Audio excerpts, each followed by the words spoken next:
Good morning, good morning, good morning, good morning. My name is Kodo Guidarzi of All Cars and today we're here now in SM. Po tayo ng bangko kasi Saturday ngayon. What I like about BDO and SM, laging may bukas na bangko dito so we can still pay. Yo, Gnarly, shout out. AJ, we're gonna buy a 2023 Wildtrak 4x4 in top of the line and we'll check it first. Silipin muna natin, mag-shopping tayo konti mamaya. Di na, trabaho na lang tayo. Work, work, work, work. That's my motto. The more you're busy, the more you have money, and the more you're happy. Not because of money, just because work make you happy. So anyway, let's go work. Kita si client, mabait siya. Been talking to her over the phone for the past few days. Na-check na rin natin yung kotse, bago pa. So 2023, mileage around 30. So na-enjoy na rin niya. 4x4 naman yan, so walang problema. Ito na sila ma'am. O, kamusta? Upo muna tayo. Coffee muna. Okay lang, coffee muna tayo. So, we're going to check the documents nila client. Okay, ID. So, na-check na rin natin sa LTO actually yung documents. Kasi all the cars we buy, we verify it first. No? Especially, malaki yung investment natin. Kaya din sir, kung ibibili ka ng kotse, tawagan mo ako, Koda, may bibilin ako, pwede ba akong tulungan for verification? Ayan, so check lang natin. So sila sir, madaming pera, cash binili yung kotse. Counter check lang natin.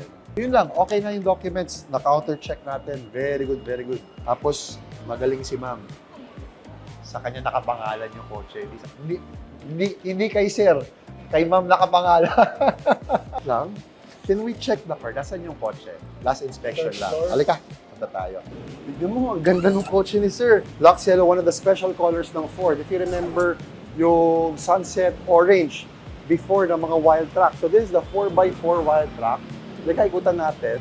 Just check it. Of course, we always check the car kasi before one last final inspection. Wala naman masama, no?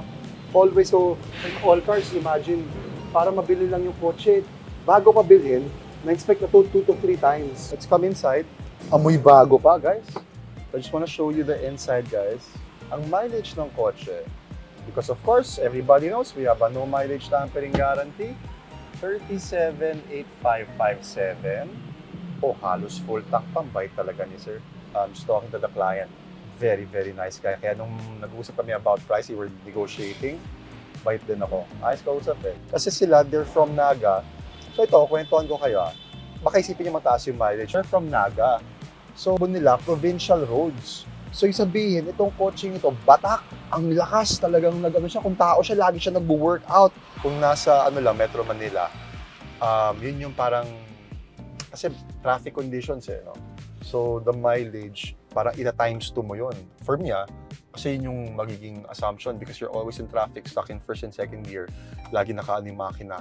Pero pag nakatakbo ka ng yan, they're from Naga, they go back and forth sa Manila. Pero NCR naman yung mother file, so no problem. Batak yung makina nito, it's like, maraming nag-run.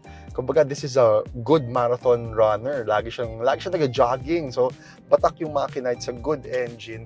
It smells good, naalagaan yung kotse. Ganda! I'm very impressed with the car. The leather is good, tignan mo, talagang ang ganda ng stitching pa, yung upuan, maganda. So let's just check the engine bay. Okay na tayo, pero ito, looking at it, wala akong makitang anything out of the ordinary. And this is a good car, halos bago pa. Okay, bayaran na tayo. So as always, we always check the engine bay. Ito kasi sir, tinitignan natin, para din ikaw, in the future, bibili ka ng second-hand na kotse. Ako noon titignan dito yung hood.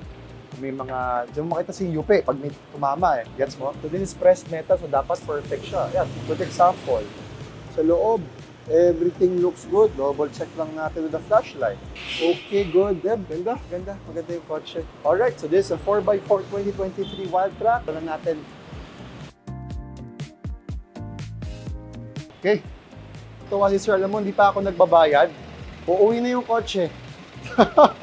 Thank you for trusting us also. So we'll go to the bank na the documents already there. Then yung wife niya, if you really trust the person you're doing business with, ako, mag-ang loob ko kay Sir Sarge. Mag-ang loob na sa akin. Then, uuwi na yung kotse, wala pang bayad. Best wishes kay Sir Koda. Oh, thank you.